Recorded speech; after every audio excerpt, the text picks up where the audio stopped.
সকাল 7:30 থেকে দুপুর 1:30 পর্যন্ত নিজের হাতে সংসারের কাজকর্ম কিভাবে গুছিয়ে করি তারই একটা ছোট্ট ভিডিও নিয়ে তোমাদের সামনে হাজির হলাম।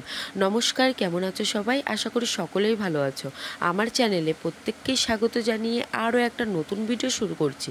প্রত্যেক দিন সকালবেলা থেকে শুরু হয় আমার সংসারের যুদ্ধ। বলতে পারো সকালবেলা মাঝে মধ্যে একটু আলিস্যি করলেও আলিস্যিটার বেশিক্ষণ কিন্তু থাকে না, কারণ আলিস্যি যদি করি তাহলে তো আমারই লস, কারণ আমার সংসারের কাজকর্ম আমাকেই তো করতে হবে। তো যাই হোক, এই তো এখন আমি বাসি বিছানাটা ঠিক করে নিলাম। আর আমার একটু বাসি বিছানাটা তুলতে লেট হয়, কারণ আমার হাজব্যান্ড যেহেতু একটু লেট করে দোকানে যায়, তো এর জন্য একটু লেট করে বাসি বিছানা তুলতে হয়। তো বাসি বিছানাটা তুলে নিয়ে তো ভাবলাম যে তাড়াতাড়ি করে যে সমস্ত কাচা ধোয়া করার রয়েছে তো সেগুলো একটু ভিজিয়ে দিই। এক সপ্তাহ নাগাদ ঠাকুর ঘরে কোনো পুজো দিতে পারছে না, তাই আজকে এই তো কাচা ধোয়া করে তারপরেই কিন্তু পুজো দেবো। সেই তো ডেলি সংসারের একই কাজকর্ম, সকালবেলা ওঠো, বাসি কাজকর্মগুলো সেরে নিয়ে ঝটপট করে রান্না বসাও। একঘেয়েমি কাজকর্মগুলো একটু ভিন্নতা আকারে তোমাদের সামনে তুলে ধরার চেষ্টা করি। মূলত যারা আমাকে ভীষণ ভালোবাসো তাদের জন্যই আমি ডেলি ভিডিও আপলোড দেওয়ার চেষ্টা করি। সকালবেলা উঠেই ভেবেছিলাম যে সমস্ত কিছু একেবারে ভিজিয়ে দিয়ে তারপরে যে কাজকর্মগুলো রয়েছে আশেপাশে সেগুলো সেরে নেব। তো আগেই আমি বাসি বিছানাটা তুলে নিলাম, এখনও কিন্তু ঘরটা আমি ঝাড়ু দেইনি। তো ভাবছি যে এই সমস্ত কিছু ভিজিয়ে রেখে তারপরেই ঝাড়ু দেবো, মানে ঝাড়ু দিয়ে যে সমস্ত টুকিটাকি কাজকর্মগুলো রয়েছে সেগুলো করে এসে কাঁচা ধোয়াটা করে নেব। দিন বা সময় যত বাড়ছে, বিশ্বাস করো আপন মানুষগুলোকে একেবারে কাছ থেকে চিনতে শিখেছি। কথাই আছে, বিপদ আসলে বোঝা যায় যে কারা আপন কারা পর। তো আপন মানুষগুলো যারা পেছন থেকে এভাবে ছুরির আঘাতে ফান ফান করে দেবে, সত্যি কখনোই ভাবিনি। সকলকেই চিনে রাখলাম এত বড় বিপদের মাঝেও। তারা অবশ্যই পারত কিছু করার জন্য, যেন এমন এমন রাত গেছে যে না ঘুমিয়ে শুধু চোখের জলই ফেলে গেছে। দুঃখের কথা যদি ইন্টারনেট দুনিয়ায় বলি তাহলে অনেকেই এখন হাসাহাসি করে, তাই নিজের দুঃখের কথা না কাউকেও বলতে পারি না।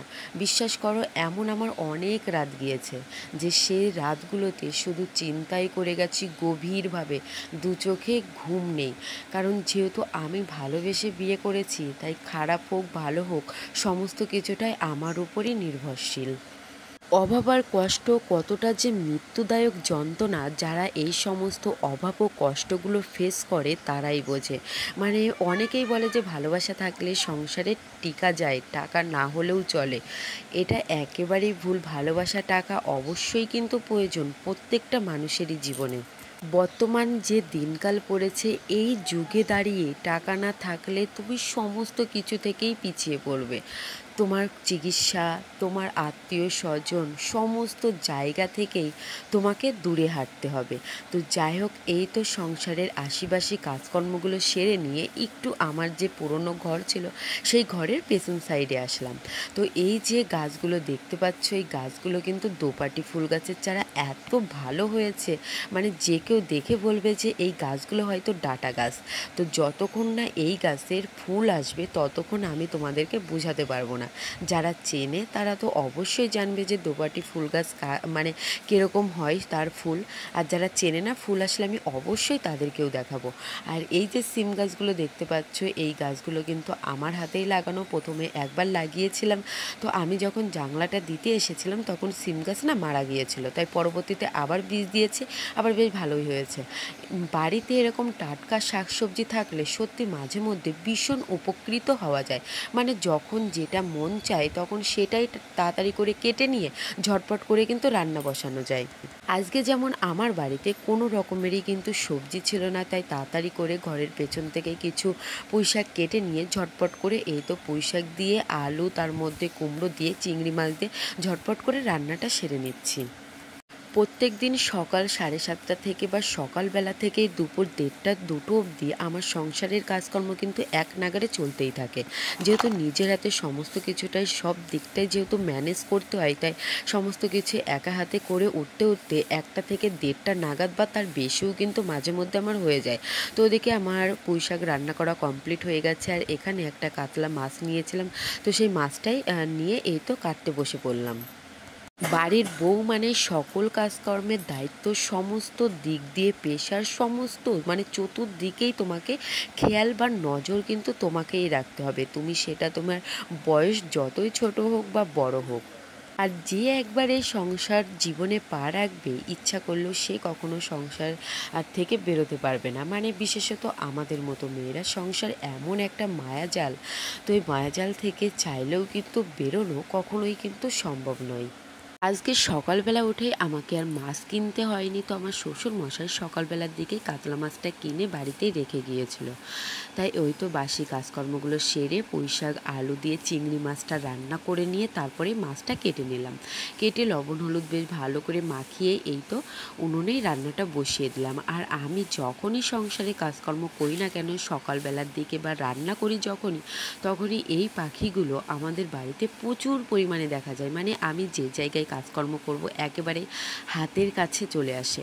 তো রান্না করলেও একেবারে, আমি ধরো এইখানে রান্না করছি, উনুনের ধারের কাছে কিন্তু ওরা চলে আসে। তো যাই হোক, এই তো মাছগুলোতে বেশ ভালো করে লবণ হলুদ মাখিয়ে এখন গরম তেলে মাছগুলো ভেজে নেব।